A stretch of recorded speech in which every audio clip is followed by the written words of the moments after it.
Today I want to talk to you guys about buying a rental property. So buying a rental property is something I'm hearing a lot about right now. I'm getting tons of calls from people who are like, I want to buy an investment property, here's my goals, blah, blah, blah. And I think it's really important that we have a serious conversation about it because I'm having this conversation every single day. And I think that buying an investment property can be an amazing way to build a real estate portfolio, as well as have, we're always thinking about income streams for when we retire. I know I am. I am terrified. I am so scared of retirement, guys. I am so worried about where money is going to come from that I get it. We're all thinking of streams, right? And if you have a renter paying a mortgage, the goal is to have them pay off the mortgage before you retire. And then you've just got another stream of income, right? Great. Okay. Sounds amazing. Rates are so low. There's some cheap houses in the United States in certain pockets. Time to become a landlord. Not so fast. Not so fast. So before you guys even start to think about like the mortgage part of it, okay, I want you to do some math. Yes, math. I know. No one does math anymore. I mean, the basic conversation I hear goes like this. Oh my God, I found the cheapest house. I'm going to buy it and rent it out. And I go, okay, cool. How much is it going to rent for? Well, I don't know. Okay, so how much do you have in savings right now? And it can be a couple different things, but a lot of times it's people who don't quite have a lot in savings. They might have enough to put down a down payment, but not much more than that. And the one thing that I can tell you, being a landlord is, guys, you've got to have money to put down. You've got to have money for closing costs, and you need to have extra money for two big things. What if the tenant doesn't pay you?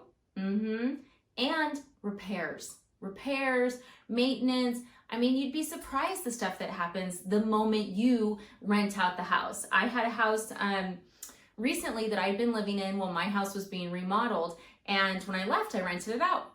The moment, and this is an amazing tenant, like, oh my God, fantasy tenant. Everything started breaking. It was like, oh, there's water coming in through the wall. And I'm like, what? Holy cow. And thankfully I had money set aside. Had I not had money set aside, I could have been in a big issue. And that's what you guys need to talk about and think about. So let's talk about the things that I always come back when people talk to me about being a landlord and buying investments, things to consider, okay? So number one, how much money do you have? If you guys have enough for the down payment and nothing more, I urge you, first of all, you're gonna have to save more because as a lender, we require reserves. Yes, reserves. What reserves are is your principal, interest, taxes, insurance, if there's HOA, all of that, the monthly payment. And depending on the loan program, it's anywhere from 2 to 6 months for every property you have. Okay, so you've got to have some money sitting aside in the bank. Can you use your 401k as reserves? Yeah, generally, but it's not dollar for dollar. So first of all, down payment plus reserves. Okay, how much down payment?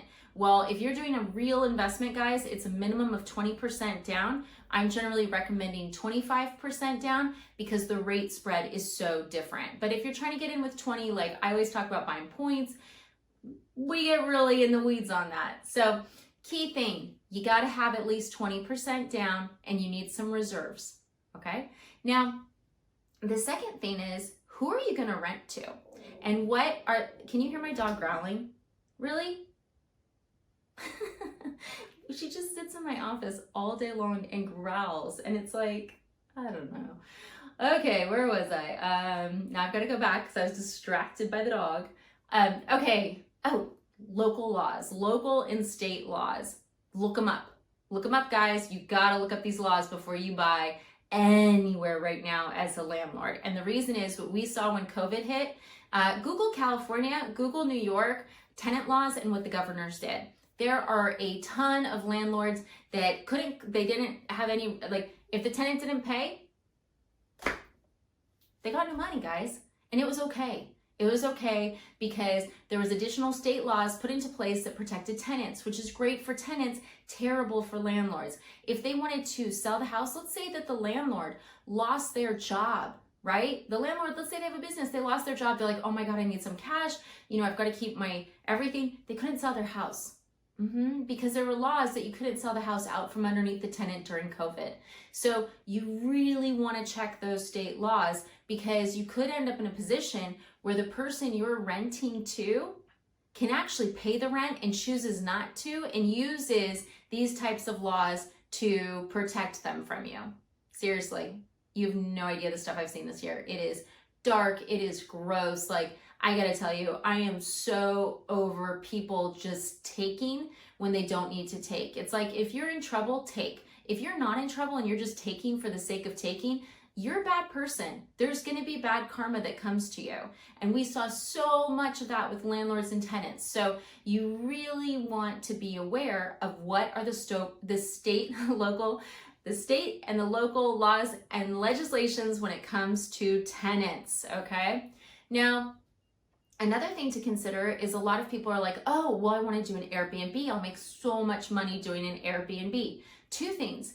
Are you locally allowed to do an Airbnb? If so, for how many days is the minimum? And once again, COVID, a lot of those areas got wiped out, and everyone who had an Airbnb was not allowed to rent it at all.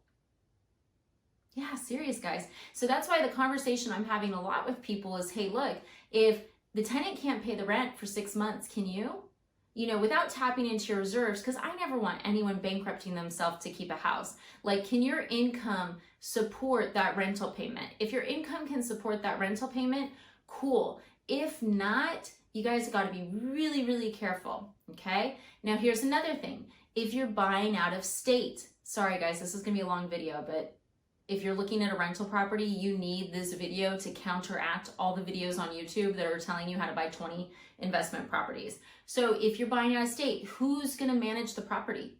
How much are they going to charge you to manage the property? How does that affect your cash flow, right? If your mortgage payment's $700 and you're renting it for $800, like that's what you're seeing as the local rents, you may think, oh my God, cool, I'm going to make some money.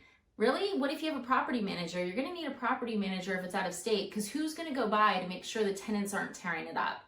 And I have seen a lot of that where the clients are like, oh my God, you'll never believe what these tenants did to my house, Jen. And I see the pictures and I'm like, what? And it's like, Cindy had his baby, but his is spelled like HS. And it's like F Cindy, and it's like spray painted on the walls, and you're like, what happened here? And the landlord's like, oh, well, apparently he cheated on her with Cindy, so she like got real. There's like baseball bats like had beaten the walls in. It was insane. It was insane. And that landlord got to spend about $40,000 fixing the work. What's he gonna do against that tenant? Right? The tenant has a security deposit of what, $1,000? That's not gonna pay for it. Is he gonna take the tenant to small claims court? I mean, based on this situation, the tenant had no money and was barely scraping by. So once again, the landlord is stuck with the bill, okay? So here's the deal. It's a great idea to buy rental property as long as you can afford the problems. If you are taking every penny you have, stretching to buy a rental property, you're putting your own financial health at risk. And I know there's so many videos that are like, just stretch, just scrape, just you can do it.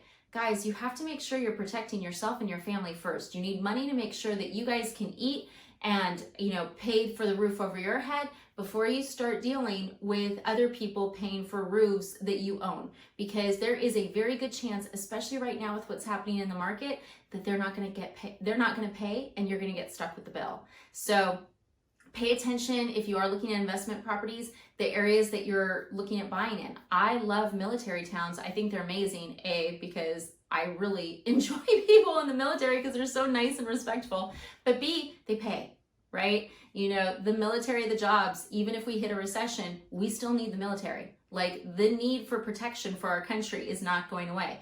I love those towns. College towns used to be ones that I was a big fan of, but now that all these schools are online, all those landlords are hurting right now. They were used to the students coming in and paying exorbitant rents. Those students are now online. So you really want to think about, okay, this area that I'm looking in, what are the local industries? Who's going to pay the rent? Who's my tenant? And how safe is my mortgage payment that I'm counting on this other person to pay from outside factors such as COVID, job loss, all that stuff. And it's a hard gamble, guys, but I've got to tell you, you really need to be careful. And one last point, although I think this might be 14 minutes, so I'm really sorry. I'm going to get a volleyball, like that Tom Hanks movie that I talked to. One more point.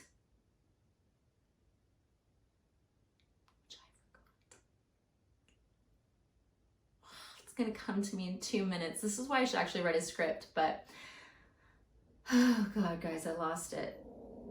And the dog's growling again.